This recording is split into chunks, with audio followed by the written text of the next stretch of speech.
Bonjour Renaud. Bonjour Joël, bonjour Alix et bonjour à tous les téléspectateurs. Alors, première information, la nation a rendu hommage à Ahmed Bakayoko hier. Tout à fait. Le Premier ministre a reçu les honneurs de la nation hier au palais présidentiel d'Abidjan Plateau en présence du chef de l'État Alassane Ouattara et des présidents Roch Marc Christian Kaboré du Burkina Faso, Oumarou Sissoko Embalo de la Guinée-Bissau, Nana Akufo-Addo du Ghana et Alpha Condé de la Guinée, ainsi que plusieurs autres officiels tant nationaux qu'internationaux. Au cours de cette cérémonie, Ahmed Bakayoko a été élevé à titre posthume à la dignité de Grand Croix de l'Ordre national. Autre hommage qui lui a été rendu, c'est celui de sa famille politique, le RHDP et des artistes au stade Alassane Ouattara d'Ebimpe en présence de plusieurs jeunes. Et toujours dans le prolongement de cet hommage à la nation, au Premier ministre, l'émotion était au rendez-vous.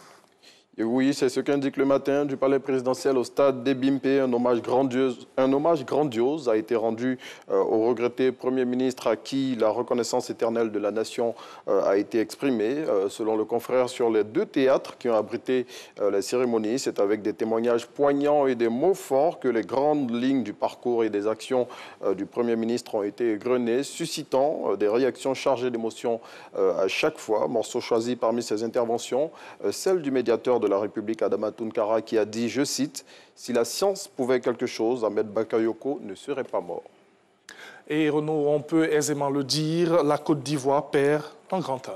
Oui, la grandeur et le mérite de l'homme d'honneur qu'il était ont été exprimés au cours des deux cérémonies d'hommage qui lui ont été dédiées hier, lors des deux différentes interventions qui ont marqué ces cérémonies. Bien évidemment, plusieurs personnalités du monde politique, artistique et culturel se sont manifestées pour dire combien de fois Ahmed Bakayoko a compté pour la Côte d'Ivoire. Et justement, cet amour pour lui a été manifesté lors de cet hommage artistique au stade d'Ebimpe. Oui, c'était la folie totale au stade Alassane Ouattara d'Ebimpe hier selon Soir Info. Ce sont des milliers de personnes qui ont pris d'assaut l'enceinte olympique à l'appel du comité d'organisation présidé par Adama Bictogo, directeur exécutif du RHDP, pour rendre un dernier hommage à celui qui était proche des artistes et de la jeunesse. Cette activité retransmise en direct sur les antennes de la RTI a été refermée tout à l'heure. Et demain, ce sera l'inhumation. Oui, plus que 48 heures avant l'ultime séparation et en attendant cette échéance fatidique, la nation a rendu hommage à son serviteur hier en présence de plusieurs personnalités de haut rang. L'Inter qui en fait le compte-rendu signale que l'opposant guinéen Cellou Dalein Diallo, qui devait prendre part aux obsèques du Premier ministre, a été empêché de sortir de la Guinée par les autorités de son pays.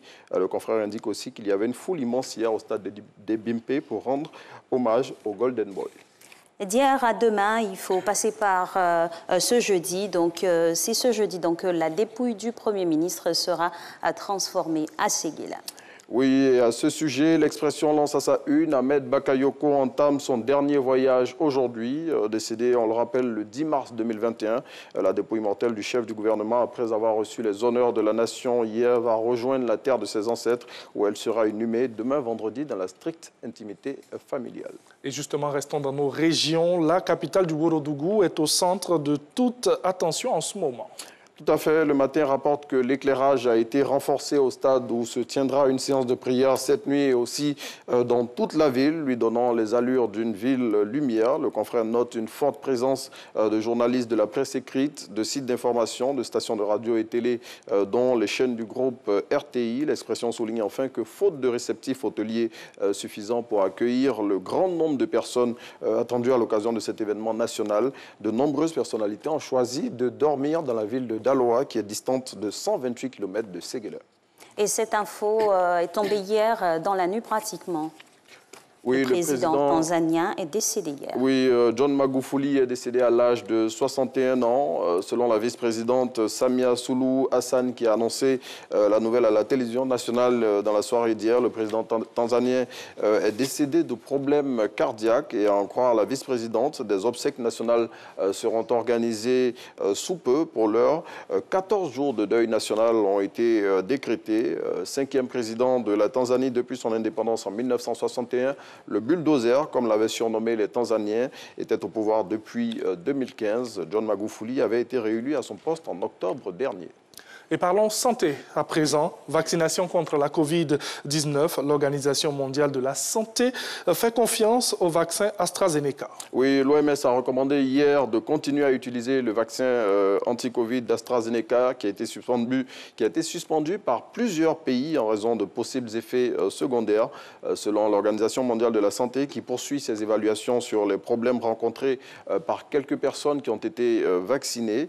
Avec ce produit, la balance risque-bénéfice penche en faveur du vaccin AstraZeneca et il faut savoir que c'est aujourd'hui que l'Agence européenne des médicaments dont la vie est très attendue va se prononcer sur le sujet.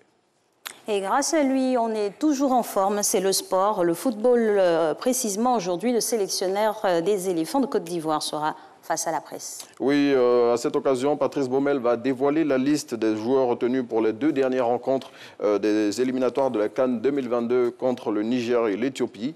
Les éléphants qui sont logés dans le groupe K doivent impérativement remporter l'un de ces 2 matchs pour se qualifier pour la grande messe du football africain qui se jouera, on le rappelle, au Cameroun.